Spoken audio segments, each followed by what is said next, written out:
The crocodile's justice. This is the story of Osaze, a man dragged into the river by a crocodile because of his greed. A man who thought he had hidden his evil deeds but did not know that justice swims in dark waters. Listen carefully, because this story will shake you, and you will see how wickedness never goes unpunished. A long time ago, in a village near Benin City, Edo State, there lived a man named Osaze. He was very rich, richer than anyone in his village and the nearby towns. People spoke his name with both fear and respect. Osaze was a rubber and palm oil trader. His farm was huge, stretching far into the bush. He had 8 wives from different families and many children. His compound was big with red earth paths, separate huts for his wives and workers, rubber drying racks, oil drums standing in rows, and a tall gate made from palm branches. Every corner of that compound smelled of money. You could smell roasted rubber seeds, hot palm oil, and smoke from cooking fires that never went out. But Osaze's wealth did not come from hard work alone. It came from greed. Deep greed that destroyed anything in its way. Farmers feared him, buyers hated him, but nobody could challenge him. He would give loans to poor villagers and then take their land when they could not pay back. He loved market days. He would arrive wearing his wrapper and a round cap, holding a long walking stick. His servants carried bags behind him. People moved out of his way. Traders bowed and smiled, calling him Baba Rubber, the one who owns everything. Osaze would nod with pride, his eyes looking at the market stalls like a king watching his kingdom.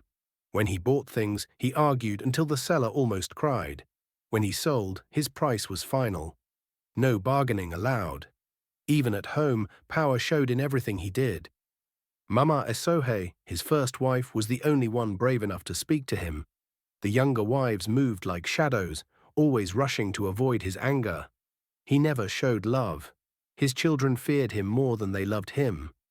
At dinner, they waited for him to eat first, before touching their food.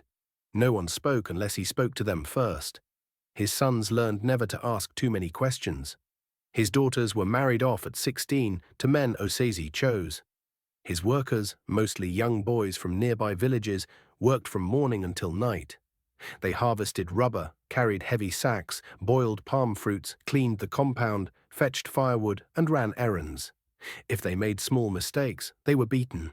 If someone fell sick, Osaze would reduce their small pay for being lazy. Only profit mattered to him. Despite all this, many people admired Osaze. They said a man must be strong to stay on top. Young men prayed to be half as rich as him. Old men told stories of how he started with nothing. Women talked about how strong he still looked despite his age. Even the village chief once said, "Osaze is needed. Without men like him, how would weak people know their place?" No one questioned how he became so rich. When rain did not fall on time and others complained, Osaze's crops still grew well. When disease spread, his wives and children stayed healthy. When other compounds caught fire, his roofs stayed safe. People began to fear him for reasons they could not explain. Maybe he made sacrifices to something dark, they whispered. Maybe he walked with spirits. But no one asked him directly. No one would dare. He did not care what they thought anyway. Osaze believed he was untouchable. He was the sky, and everyone else lived below it. So he continued buying more land, increasing his prices, and treating the world like a game he had already won. No trouble came, no punishment fell. Life seemed to favor him, but what Osaze did not know was that life does not forget, and the river does not stay quiet forever. Eggby was a 40-year-old man who sold meat in the market. He was known for being honest and skillful. In the busy markets around Benin City, people would wait for hours just to buy from him. He did not shout prices or argue with customers. His table was always clean. His cuts were neat. He never cheated anyone. Because of this, people trusted him. He had a calm face, sharp eyes, and a quiet dignity that made even older men greet him with respect. He lived in a different town with his wife, 2 daughters, his only son, and his aging mother who still called him "my boy" and prayed over him each time he traveled. Every weekend, Eggby would wake up early and travel to the cattle market. He would buy cows, kill them, clean them, and by Saturday morning, he was already selling meat. He worked all day, cutting, washing, and packing meat, sometimes until evening. On good days, he made tens of thousands of naira. But the money was good, the lifestyle was hard. Most nights he had to sleep on a bench near the slaughter area or in a corner of a stall, using his wrapper as cover and his bag as a pillow. After robbers almost attacked him one night, Eggby sat down with his wife to talk about a solution. "This life of moving up and down will not end well," he said one night after coming home late. "Either we all move to the town where I sell meat, or I find a place to stay during weekends." His wife agreed. "We cannot move yet, but if you can find somewhere safe to stay, at least until Sunday night or Monday morning, I will sleep better." The next weekend, Eggby asked around. A fellow meat seller mentioned a man named Osaze, a rubber and palm oil trader known for his big compound and strict ways. "He does not talk much," the man warned, "but he sometimes rents out a small hut at the back of his compound. Just do not cross him." Osaze was also one of Eggby's regular customers. They had greeted each other over the years at the market, but never talked beyond that.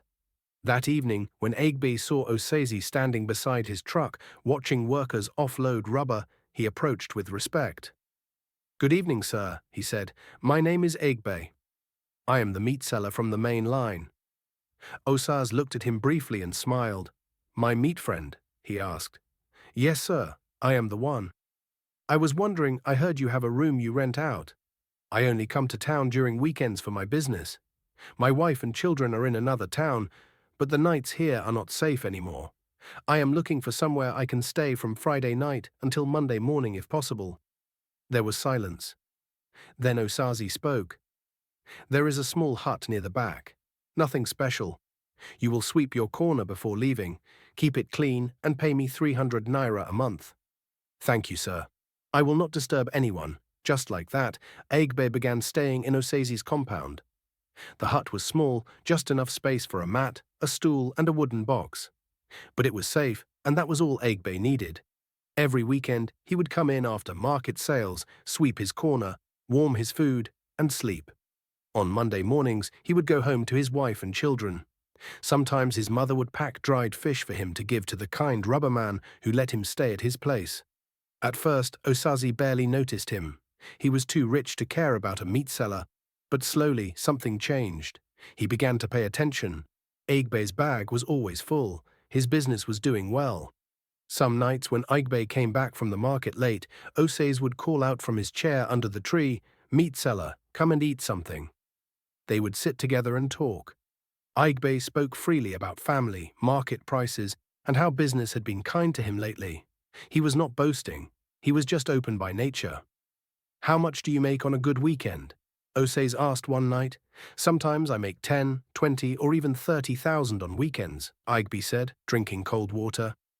Osaze nodded, his face showing no emotion. That night after Eggby left, he sat in silence. His mind kept thinking about the number. 30,000 in 2 days. He had workers on his farm who did not make that in a month, and here was a man staying in his compound, making that amount by just cutting meat.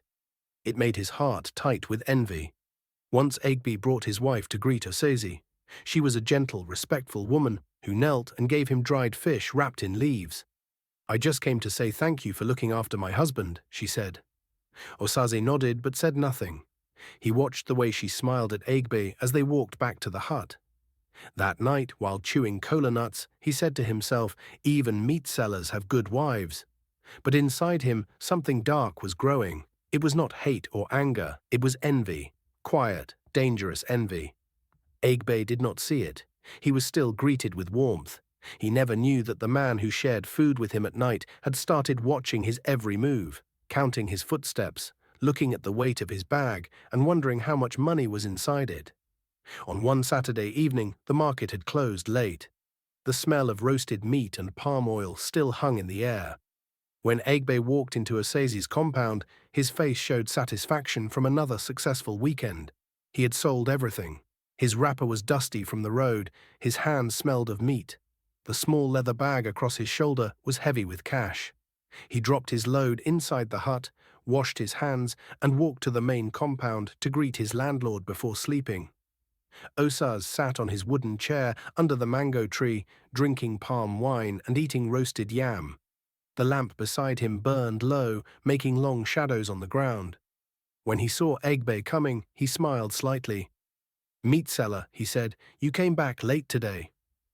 Eggby laughed, wiping sweat from his forehead. "Ah, Baba, the market was very busy today. Customers fought for meat, but thank God everything finished." Osaze pointed to the stool beside him. "Come and rest. You have earned it. Sit." Eggby Saturday. They ate together from the same wooden tray, cutting small pieces of roasted yam, dipping them in palm oil, and talking about life.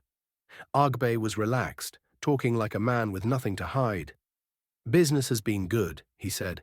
"If I can keep going like this until the end of the year, maybe I will start building a big house in my hometown." Osaze smiled faintly. "You are doing well for yourself, meat seller. I see it every week." Eggby laughed. "God's grace, Baba. I just want to work hard and rest someday." They talked late into the night. Eggby's honesty poured out naturally.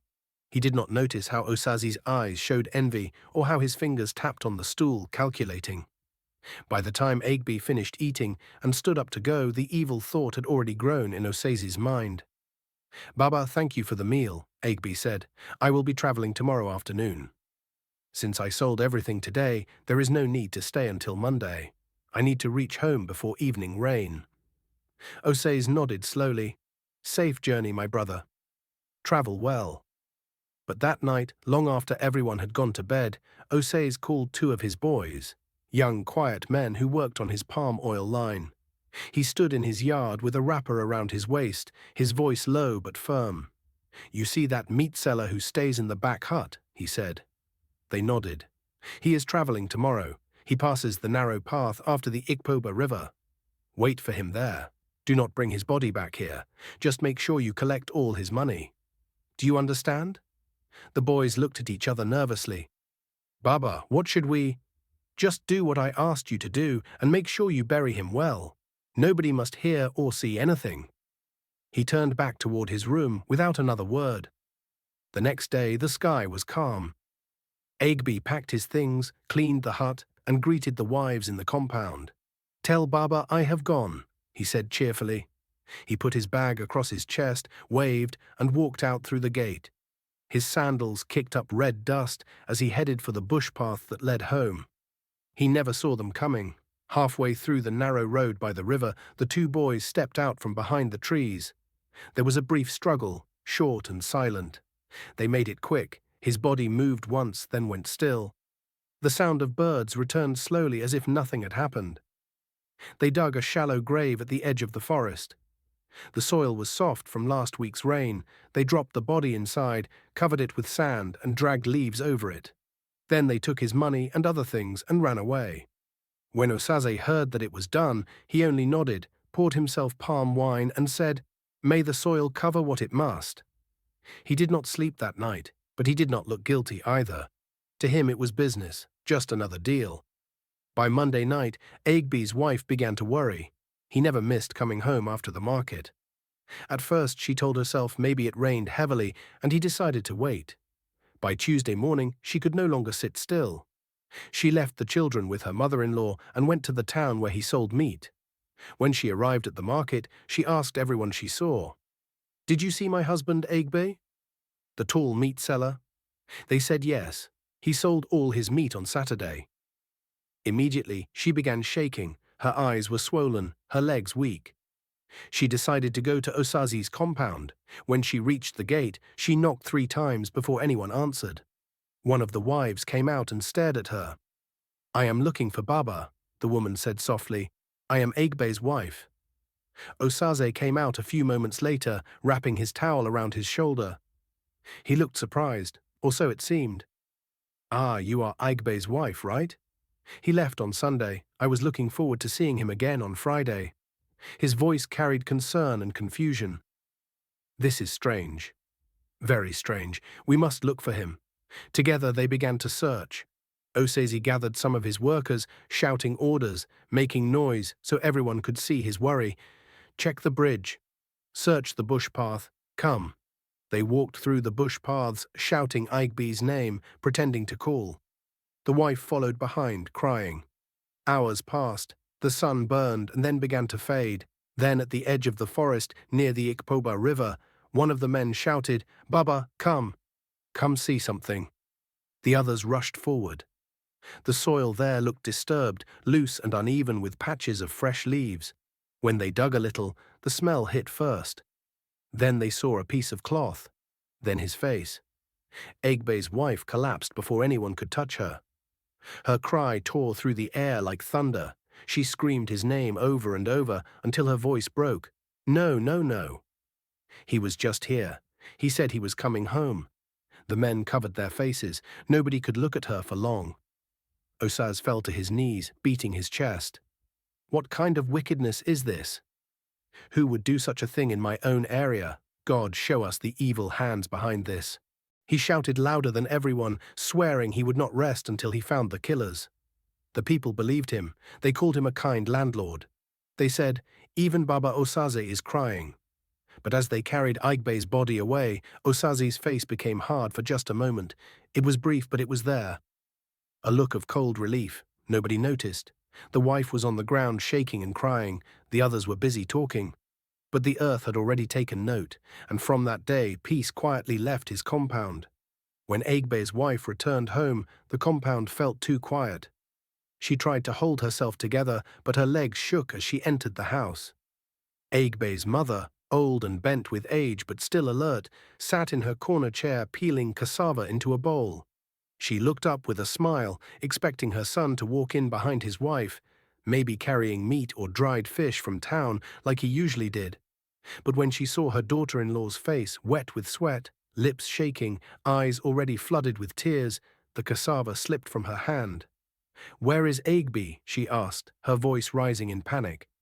Eggby's wife dropped her bag, fell to her knees, and cried with a sound so broken it felt like something was tearing in the air. "Mama, they found his body in the bush." The old woman froze. Her hands became stiff. She did not scream. She did not speak. She just sat there, as if her mind refused to accept the words. The room fell silent, except for the sound of crying that came from the younger woman's chest. Then slowly, Eggby's mother stood. She walked to the wall, leaned on it, and slid down until she was sitting on the cold floor. Her eyes stared at nothing. When her daughter-in-law tried to touch her, she gently pushed her away like someone drowning in memory. The days that followed were heavy. Nobody cooked. Nobody cleaned. Eggby's two daughters sat in the corner with swollen eyes, confused about what was happening, too young to fully understand, but old enough to feel the weight of sorrow. His little son kept asking, "Where is Papa?" until Eggby's wife told him that Papa had traveled far, far away. The boy nodded, but it was clear he did not believe her. Eggby's mother stayed silent for 3 full days. She barely drank water. Her hands shook when she tried to hold anything. On the 4th day, early in the morning before the sun had risen, the old woman called out weakly, "Bring me outside." Eggby's wife and one of the neighbors helped her sit beneath the mango tree at the edge of the family's small farm. She sat on the bare floor with her wrapper tied tightly around her chest. Her grey hair looked thinner. Her lips were dry. For a long time she said nothing. Then, as if something broke inside her chest, she began to cry. Not the loud kind. It was deep, the kind of cry that comes from the roots of a mother's soul. Her back shook, her fingers dug into the sand. And then when she lifted her head, her voice was not hers anymore. It was old, shaking, yet sharp. "Whoever killed my son," she said, her voice steady now. "Whoever planned it, whoever touched him, whoever collected money to spill his blood, may their joy be short. May their own blood betray them. May their harvest rot. May they sit one day and forget the taste of peace. May the earth refuse them rest, and the sky reject their prayers. Let no part of their body escape the judgment of God and the spirits that walk this land." Her voice echoed beyond the compound. Some of the neighbors stepped back in fear, but the old woman was not done. "He was my only child, and now he is gone." She took a handful of sand and threw it into the air. "Let this earth remember what I have said." Then she fell silent again. That night, her daughter-in-law fed her pap and water, but the old woman did not eat much. Her body had become weak. Her bones were visible beneath her wrapper. In her sleep, she would call Eggby's name and stretch out her hand like she was trying to reach someone in the dark. A week later, her breathing changed. The children gathered around her. With one final breath, Eggby's mother left the world quietly, the way leaves fall when no one is watching. Meanwhile, Osaze continued to act like nothing had happened. He would go to the market, buy goats, talk about rubber prices, and laugh with buyers as if his hands were clean. But something in his laughter had changed. It now came too quickly and too loudly, like he was forcing it to cover the silence he heard at night. At home, he would sometimes walk around his compound late in the evening, looking over his shoulder as if expecting someone. He told his wives he was just thinking. But when the moon came out and the wind began to whisper through the trees, Osaze could not sleep. He would turn and turn, hearing footsteps of someone who was not there. One night, he thought he heard a woman crying in the bush behind his compound. He got up, took his lamp, and searched. Nothing, but the sound refused to leave his ears. Still, he told no one. He had buried the truth, just like they buried the meat seller. He thought it would rot and disappear. But what he did not know was that some things do not stay buried forever. It started quietly. First, one of the boys who had helped kill Eggby fell sick. Nobody paid attention at first. People fall sick all the time, they said, but this one was strange. The boy complained of heat, yet his body was cold like water. He said his bones felt like they were twisting inside him. His skin began to peel. When he spoke, his voice sounded far away, like he was talking from a hole. The herbalist came, poured roots into his mouth, and burned incense by his bed. But nothing worked. By the third day, he was gone. They buried him before sunset. The second boy fell sick the next week. He woke up screaming that something was pressing his chest, that he could hear water rushing inside his head. His mother ran to Osaze's house, shouting, "Baba, please help me. My son is dying." Osaze came out slowly. His face was pale. He had begun to lose weight. "Take him to the healer," he said quietly. But he did not go with her. By nightfall, the second boy was gone too. The village started whispering. Why is it only Osaze's workers that are dying? Maybe they offended the spirits. Maybe they saw something they should not have seen. By the next market day, Osaze forced himself to go out. He could not stay home anymore. The compound had become too silent, too full of eyes that watched him even when nobody was there. He dressed well, put on his white wrapper and beads, and stepped into the sun. The market was already full when he arrived. Traders shouted, women argued, goats made noise. The air smelled of pepper and sweat. Osaze walked with his usual pride, waving his stick and greeting people as if nothing had happened. But when he reached the center of the market, near the area where Eggby used to sell meat, the sky suddenly changed. The wind came first, strong and hot, spinning dust into people's eyes. The clouds gathered so fast, it was as if evening had rushed into morning. Then came the sound, a deep, heavy hiss that cut through every noise in the market. Everyone froze. People looked around, and there it was, the crocodile, huge, dark, and covered in scales that shone under the half-light. Its eyes burned red, fixed straight on Osaze. No one moved, even the goats went quiet. The crocodile hissed again, louder this time, and moved forward with force that sent baskets flying. The crowd scattered, women screamed and grabbed their children, men fell to their knees.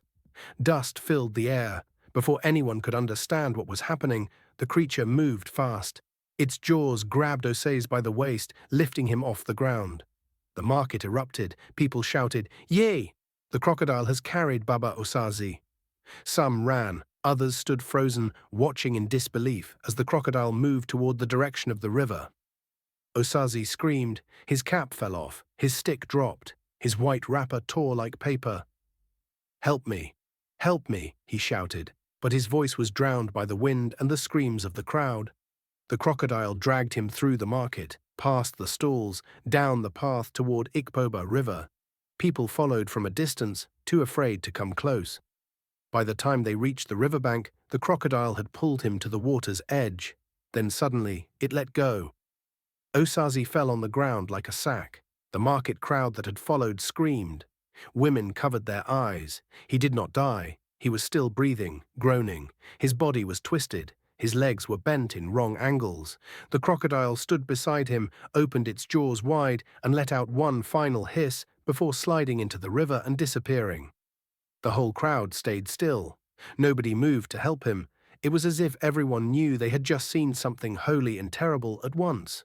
After a long silence, two men finally carried him home on a cart.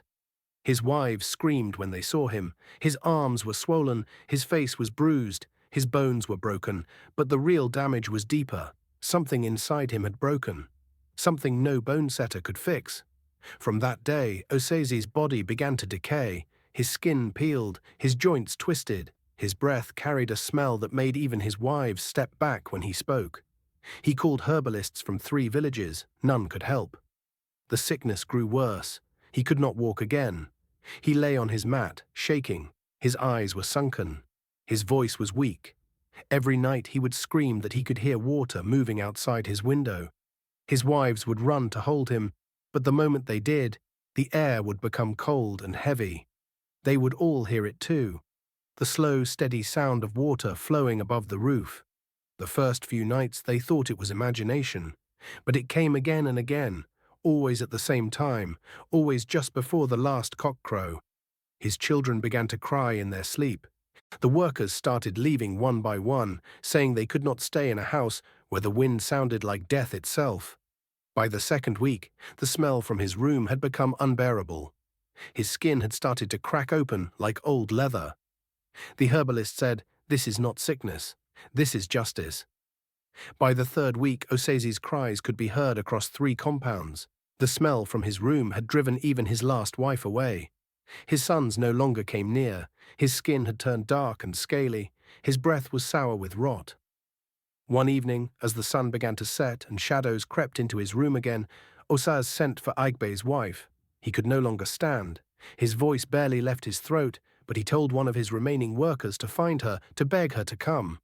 When the worker got to her house and delivered the message, Eggby's wife did not speak.